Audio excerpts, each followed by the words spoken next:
So here's an interesting article I just came across, and it was released about 2 hours ago out of Sputnik. And it's very interesting that not only are there a lot of things heating up in the Middle East with Iran and the possibility of war and all that whole area that's hot right now, but it looks like the deep state might be going for a 2-for-1 opportunity with this recent update of banning travel from the U.S. to Venezuela. And so here it says Washington orders suspension of air travel between the U.S. and Venezuela. And so, of course, I'm going to thumb through this, but you can read more for yourself in the link below. But the gist of this is the fact that they're saying that because of safety matters near the airport, it's in the best interest to suspend travel because it puts U.S. citizens and those doing business in Venezuela in danger.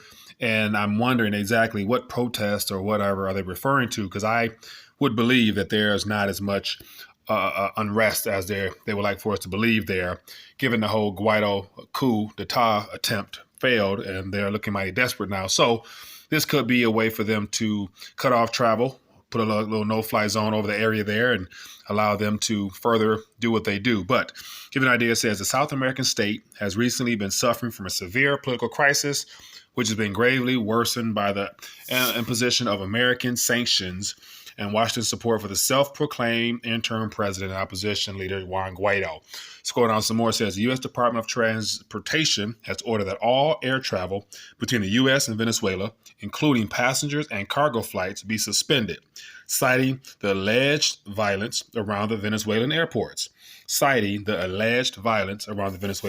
So once again, that right there is a big question mark in and of itself. So I'll keep going. But here's a quote from the Secretary of Transportation, Elaine Chao, it looks like. She says, quote, "The public interest requires an immediate suspension of foreign air transportation between the United States and Venezuela airports. Therefore, I am suspending the authority of all U.S. air carriers and foreign air carriers to provide further or foreign air transportation to or from Venezuela." So it looks like this Secretary of Transportation is suspending all U.S. air carriers and foreign air carriers. So that sounds like a little bit of a no-fly zone to me, doesn't it?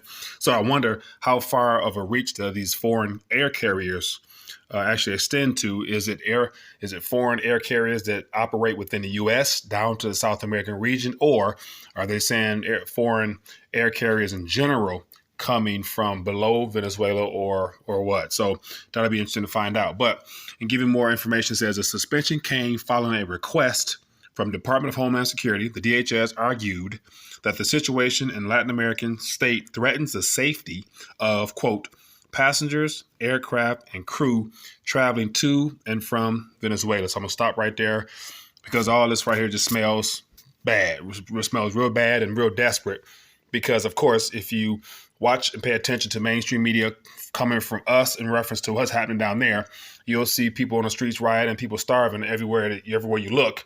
But yet, if you look at alternative media sources from either there or from nations that are in more support of Maduro, you'll see a different story. So the question is, take both stories and come up with your own truth out of that whole matter.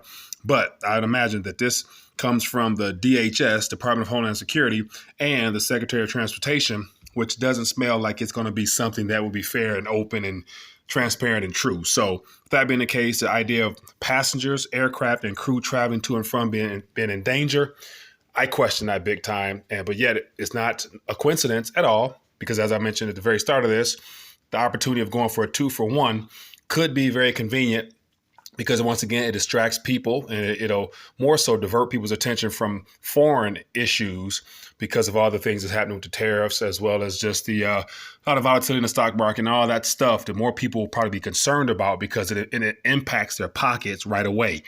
And so just want to take a quick minute to share my thoughts on this. More importantly, what do you think? Feel free to leave a comment down below and look forward to hearing some of your comments. Other than that, enjoy the rest of your day.